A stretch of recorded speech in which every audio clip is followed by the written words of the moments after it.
সুপ্রিয় শিক্ষার্থীরা, কেমন আছে সবাই? সবাই যেন ভালো থাকো। এই মহামারীতে শারীরিকভাবে মানসিকভাবে আল্লাহ পাকের নিকট সেই দোয়া করি সবাই সকলের জন্য এবং আমার জন্য দোয়া করবে। আজকের অনলাইন ক্লাসে তোমাদেরকে স্বাগত জানাচ্ছি। পদার্থবিজ্ঞান দ্বিতীয় পত্রের ৮ম অধ্যায় আধুনিক পদার্থবিজ্ঞানের সূচনা, এই অধ্যায়টি আমাদের এখন চলমান। আজকের ক্লাসটি ৭ম ক্লাস। এটি ৬ষ্ঠ ক্লাসের ধারাবাহিকতা। কেউ যদি ৬ষ্ঠ ক্লাসটি না দেখো, অবশ্যই দেখে নিবে এই ক্লাসটি দেখার জন্য। আমাদের ওয়েবসাইটে আছে কিংবা ইউটিউব চ্যানেলে যেটাতে আমি ভিডিও আপলোড করি ক্লাসের, সেখানে তোমরা পেতে পারো। ৬ষ্ঠ ক্লাসে আমরা যেটি করছি সেটি হচ্ছে আলোক তড়িৎ ক্রিয়ার বিষয়টি আলোচনা করছি। আলোক তড়িৎ ক্রিয়ার প্রাপ্ত ফলাফল, অর্থাৎ পরীক্ষা করলাম আমরা, সেই পরীক্ষায় প্রাপ্ত ফলাফল থেকে আমরা আলোক তড়িৎ ক্রিয়ার বৈশিষ্ট্যগুলো জেনে নিচ্ছি।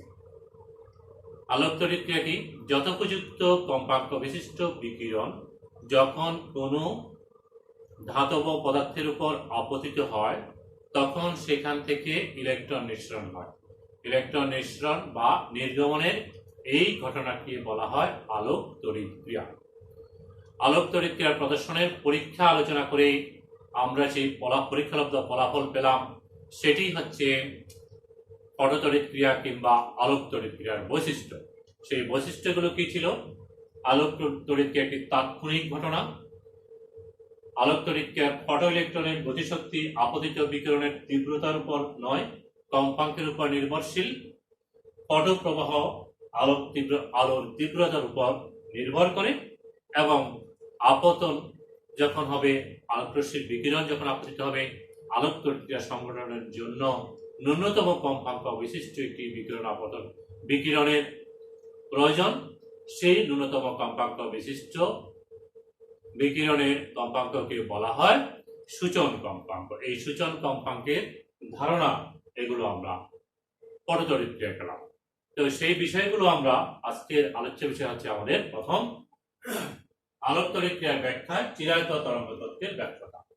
এগুলো আমরা ব্যাখ্যা করব এবং আমরা আলোচনায় দেখব যে কি চিরায়ত তরঙ্গ তত্ত্বের সাহায্যে সেটি ব্যাখ্যা করা যায় না। চিরায়ত তরঙ্গ তত্ত্ব বলতেই আমরা হাইগেনের তরঙ্গ তত্ত্বকেই বোঝাচ্ছি। তরঙ্গ আকারে, হাইগেন বলছে তরঙ্গ আকারে শক্তি এক স্থান থেকে আরেক স্থানে তরঙ্গমুখের মাধ্যমে সঞ্চারিত হয়। তরঙ্গমুখের মাধ্যমে এক স্থান থেকে আরেক স্থানে শক্তি স্থানান্তরিত হয়।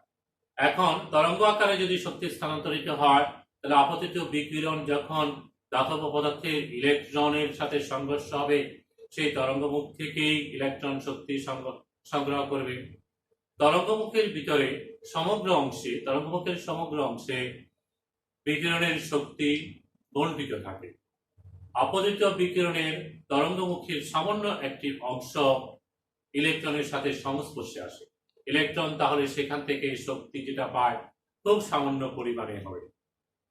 তাহলে ইলেকট্রন মুক্ত হওয়ার জন্য যে শক্তির প্রয়োজন, সেই শক্তির অর্জন করতে হলে বিকিরণ থেকে অনেকক্ষণ, অনেক দিন কিংবা কয়েক ঘন্টা কিংবা কয়েকদিনও লেগে যেতে পারে ইলেকট্রন মুক্ত হওয়ার জন্য প্রয়োজনীয় শক্তি বিকিরণ থেকে গ্রহণ করতে। কিন্তু আলোক তড়িৎ ক্রিয়া প্রদর্শনে আমরা দেখলাম, যখনই বিকিরণ আপতিত হচ্ছে, তখনই সেখান থেকে ইলেকট্রন নিঃসরণ হচ্ছে। আপতন বন্ধ হওয়ার সঙ্গে সঙ্গেই ইলেকট্রন নিঃসরণ বন্ধ হয়ে যাচ্ছে। তাহলে চিরায়ত তরঙ্গ তত্ত্বের যে ব্যাখ্যাটি, সেটির সাহায্যে আমরা এই তাৎক্ষণিক ঘটনা এটি ব্যাখ্যা করতে পারছি না। আমরা বলছি এটি সংঘটিত হতে অনেক সময় আগে যদি চিরায়ত তরঙ্গ তত্ত্ব আমরা অনুসরণ করি এবং ঘটনাটি ব্যাখ্যা করতে যাই, তাহলে এটি চিরায়ত তরঙ্গ তত্ত্বের সাহায্যে আমরা ব্যাখ্যা করতে পারছি না।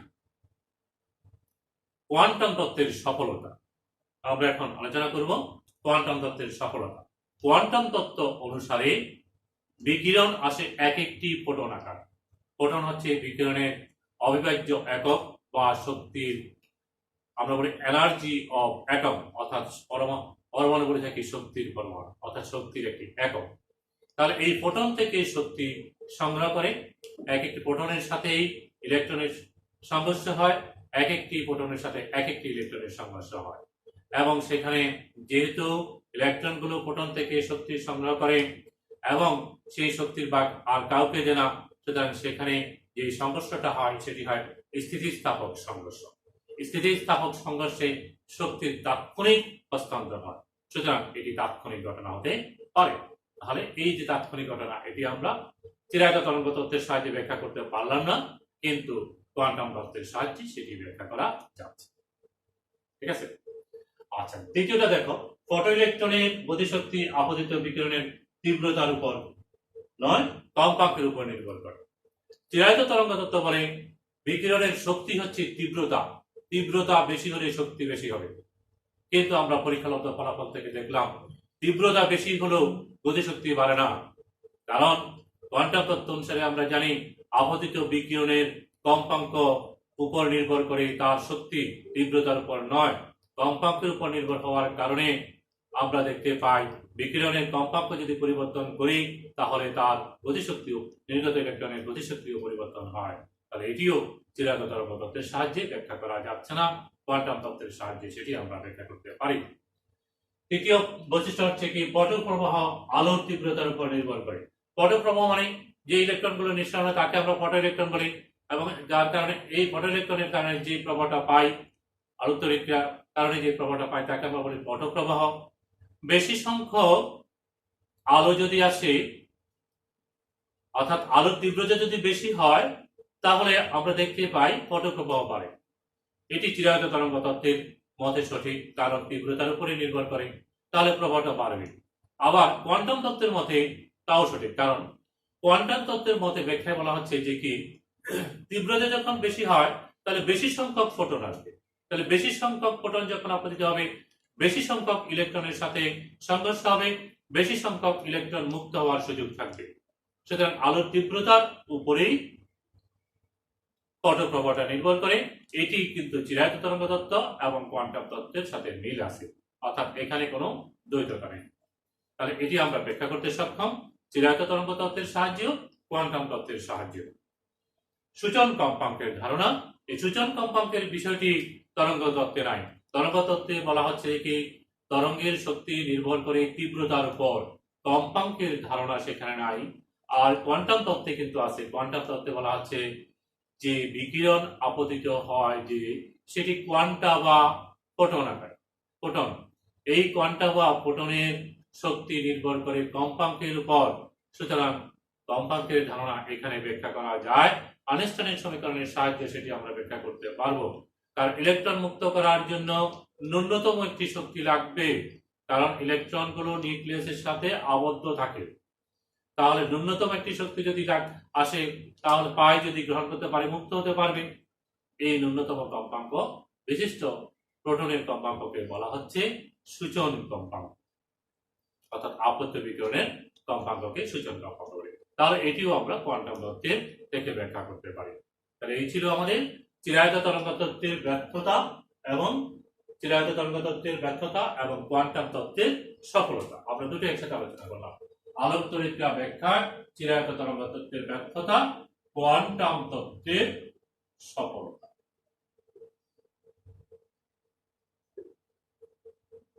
তাহলে কি তোমরা বুঝতে পারছো পুরো বিষয়গুলা?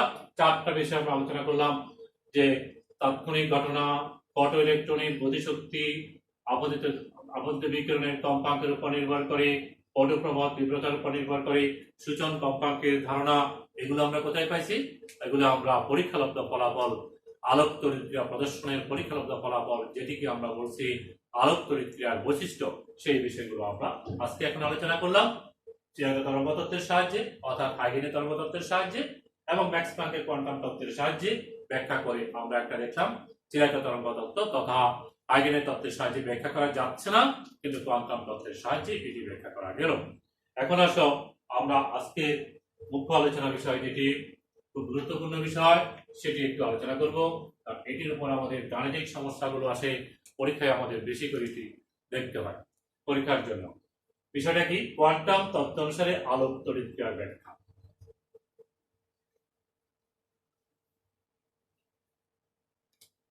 বিকিরণ যখন কোনো ধাতব পদার্থের উপর আপতিত হয়, এই মনে করলাম একটা মেটাল প্লেট ধাতু, এটা একটা ধাতব পার্ট। বিকিরণ আপতিত হচ্ছে, আপতিত হওয়ার পরে বিকিরণ যখন আপতিত হয় তখন এখান থেকে এই বিকিরণ থেকে শক্তি শোষণ করে, শক্তি শোষণ করার পরে ইলেকট্রন মুক্ত হয় এবং এটি গতিপ্রাপ্ত হয়। তখন ইলেকট্রন যে গতিপ্রাপ্ত হয় সেটা আমরা এভাবে দেখাচ্ছি, ইলেকট্রন এবং একটি বেগ নিয়ে গতিশীল আছে। কারণ ইলেকট্রনটা কি গতিশীল আছে, তাহলে ইলেকট্রন যখন গতিশীল আছে তার গতিশক্তি আছে। ম্যাক্স প্লাঙ্কের কোয়ান্টাম তত্ত্ব অনুসারে আপতিত শক্তির বা বিকিরণের এক স্থান থেকে আরেক স্থানে যাওয়া কিংবা বিকিরণের বিনিময়, পদার্থ থেকে ধাতুতে বিকিরণের যে বিনিময় হয় সেটি কোয়ান্টা বা প্যাকেট আকার আসে, এক একটি গুচ্ছ বা প্যাকেট আকার আসে। ম্যাক্স আইনস্টাইন বলছে যে শুধুমাত্র প্যাকেট বা গুচ্ছ আকারে আসে না, এটি কোয়ান্টা বা প্যাকেট আকারে প্রবাহিত হয়। এবং এই আলোক তড়িৎক্রিয়ার ক্ষেত্রে বলা হলো এখানে শক্তির সংরক্ষণশীলতা বেড়ে যাবে, অর্থাৎ এই যে বিকিরণ আপতিত হচ্ছে তার শক্তি, আপতিত বিকিরণের শক্তি, আপতিত বিকিরণের শক্তি সমান দুভাগে ভাগ হবে। একটা হচ্ছে কার্যপেক্ষক, আমরা এটাকে বলি কার্যপেক্ষক, যোগ ইলেকট্রনের সর্বোচ্চ গতিশক্তি। বিষয়টা একটু আমি আলোচনা করব, শুনুন। এই যে বিকিরণ আপতিত হচ্ছে তার শক্তি থেকেই তো ইলেকট্রন শক্তি শোষণ করতেছে, তাহলে আপতিত বিকিরণের শক্তিটাই প্রথমত এই শক্তি অর্জন করে ইলেকট্রন মুক্ত হচ্ছে।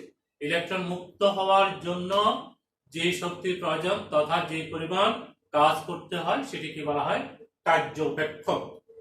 মনে রাখতে হবে কার্যপেক্ষক কি, আলোক তড়িৎক্রিয়ায় আপতিত বিকিরণ থেকে ইলেকট্রন শক্তি গ্রহণ করে ধাতুস্থ পরমাণু থেকে মুক্ত হওয়ার জন্য যে কাজ তথা যেই পরিমাণ শক্তি ব্যয় হয় তাকে বলা হয় কার্যপেক্ষক।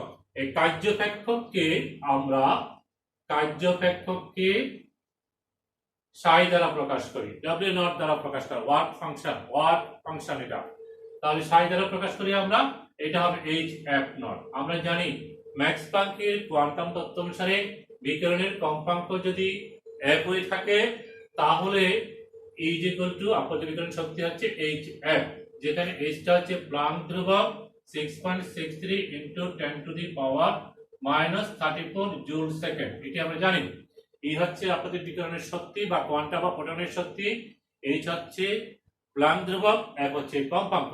তাহলে ন্যূনতম কম্পাঙ্ক যখন হবে, ন্যূনতম কম্পাঙ্ক লাগবে ইলেকট্রন মুক্ত করার জন্য, সেই কম্পাঙ্ককে আমরা কি বলে থাকি, যেটাকে আমরা বলি সূচন কম্পাঙ্ক। গত ক্লাসে এই নিয়ে আমরা আলোচনা করছি, তাকে আমরা এফ নট বলি। এই কম্পাঙ্ক বিশিষ্ট বিকিরণ কি করবে, আপতিত যখন হবে তখন ইলেকট্রন সেখান থেকে ধাতব পদ থেকে পরমাণু থেকে মুক্ত হবে। তাহলে ইলেকট্রন মুক্ত করার জন্য যে পরিমাণ শক্তি বা কাজ করতে হয় তাকে বলি আমরা কার্যপেক্ষক। সুতরাং সেই কাজ বা শক্তির পরিমাণ হবে এইচ এফ নট। যেহেতু শক্তির পরিমাণ এইচ এফ, এখন সূচন কম্পাঙ্ক ন্যূনতম কম্পাঙ্ক, সেজন্য সেটি হবে এইচ এফ নট। এই কার্যপেক্ষক এক একটা ধাতব পদার্থের জন্য এক এক রকম হয়ে থাকে। এক একটা পটাশিয়ামের জন্য একরকম, লিথিয়ামের জন্য একরকম, এক একটি পদার্থের জন্য কার্যপেক্ষকের মান এক এক রকম হবে। সেটি ওই পদার্থের সূচন কম্পাঙ্কের উপর নির্ভর করবে, অর্থাৎ ইলেকট্রন মুক্ত করার জন্য ন্যূনতম যে কম্পাঙ্ক আপতনের প্রয়োজন সেই কম্পাঙ্ক হচ্ছে সূচন কম্পাঙ্ক। আচ্ছা, এরপর ইলেকট্রনটা কি হবে, গতিশক্তি পাবে, কারণ এই শক্তি অর্জন করার পরে আরো শক্তি যদি থাকে তাহলে ইলেকট্রন তখন গতিশক্তি প্রাপ্ত হবে। তাহলে আমরা আইনস্টাইন বলল যে কি, এই আপতিত বিকিরণের শক্তিটা সমান হবে কার্যপেক্ষক যোগ ইলেকট্রনের গতিশক্তি। আমরা কি বুঝতে পারলাম, আপতিত বিকিরণের শক্তি দুভাগে বিভক্ত হবে, একটা হচ্ছে ইলেকট্রন মুক্ত করার কাজে ব্যয়িত একটা অংশ, আরেকটা দ্বারা ইলেকট্রন গতিশক্তি প্রাপ্ত হবে। এটাকে আমরা গাণিতিকভাবে যদি লিখতে চাই তাহলে আমরা লিখব ই সমান হচ্ছে ওয়ার্ক ফাংশন কার্যপেক্ষক যোগ ইলেকট্রনের সর্বোচ্চ গতিশক্তি। এই সমীকরণটি তোমার মনে রাখতে হবে, খুব গুরুত্বপূর্ণ সমীকরণ, যেখানে কার্যপেক্ষক সমান হচ্ছে এইচ এফ নট আর সর্বোচ্চ গতিশক্তির সমান হচ্ছে K max is equal to হচ্ছে half of M V max square. লিখতে পারি কিনা আমরা? গতিশক্তির সমীকরণ লিখতে পারি। আর এটা কত? আপতিত বিকিরণের শক্তি is equal to H F. এটা আমরা জানি, আপতিত বিকিরণের কম্পাঙ্ক যদি এক হয়ে থাকে তাহলে শক্তি হবে। তাহলে এখন দেখো আমরা কি এখন লিখতে পারি H F is equal to হচ্ছে H F not plus half M V max square. লিখে যায়? লিখা যায়। বা এখান থেকে আমরা লিখতে পারি H F minus H F not is equal to হচ্ছে half M V max square. এই সমীকরণটাকে বলা হয় আলোক তড়িৎ ক্রিয়া সংক্রান্ত আইনস্টাইনের সমীকরণ। এটি একটি বিখ্যাত সমীকরণ। আইনস্টাইন কোয়ান্টাম তত্ত্বের সাহায্যে আলোক তড়িৎ ক্রিয়ার ব্যাখ্যা করেই নোবেল পুরস্কার পেয়েছিলেন। আইনস্টাইন তার বিখ্যাত দুটি আবিষ্কার আছে, যেটা আমরা জানি থিওরি অফ রিলেটিভিটি থেকে আমরা জানি আপেক্ষিকতার বিশেষ তত্ত্ব এবং সার্বিক তত্ত্ব। এগুলো আমরা প্রথম ক্লাসে আলোচনা করছি, মনে আছে? দেখবা তোমরা ক্লাসগুলো। সেইগুলো নিয়ে কিন্তু এত বড় আবিষ্কার, সেটা নিয়ে কিন্তু নোবেল পুরস্কার পাই নাই। কারণ নোবেল পুরস্কার একজনকে জীবদ্দশায় একবার দেওয়া হয়। আইনস্টাইন এটি প্রথমে করছিলেন যে কোয়ান্টাম তত্ত্বের সাহায্যে, ম্যাক্স প্লাঙ্কের কোয়ান্টাম তত্ত্বের সাহায্যে আলোক তড়িৎ ক্রিয়ার ব্যাখ্যা করলেন এবং পরীক্ষাগত ফলাফল যেগুলো আমরা আলোচনা করছি সবগুলোই এই সমীকরণের সাহায্যে ব্যাখ্যা করা যায়। এই সমীকরণটাই হচ্ছে আলোক তড়িৎ ক্রিয়া সংক্রান্ত আইনস্টাইনের সমীকরণ। এটি আমরা প্রয়োগ করব। যদি আমার কম্পাঙ্ক দেওয়া না থাকে, তরঙ্গ দৈর্ঘ্য দেওয়া থাকে, তাহলে C G equal to F lambda লিখে এখানে আমরা সমীকরণটাকে সাজাতে পারি। আমাদের প্রয়োজন অনুসারে গাণিতিক সমস্যা যখন যেভাবে করতে হয় সেই অনুযায়ী বিষয়টাকে আমরা ব্যবহার করতে পারবো। তাহলে তোমরা নিশ্চয়ই এই সমীকরণটি অনুধাবন করতে পারছো। তো তোমরা অনুশীলন করবা। অনুশীলনের কোনো বিকল্প নাই, অনুশীলন করতেই হবে, বিষয়গুলো বুঝে নিতে হবে। তাহলে অনুশীলন করতে পারলেই তুমি ভালোভাবে বিষয়টাকে হৃদয়ঙ্গম করতে পারবা। তো অনেকক্ষণ সঙ্গে ছিলাম, এতক্ষণ সঙ্গে থাকার জন্য তোমাদেরকে ধন্যবাদ জানিয়ে আজকের অনলাইন ক্লাস এখানেই সমাপ্তি করছি। আল্লাহ হাফেজ, সবাই ভালো থেকো, সবাইকে ধন্যবাদ।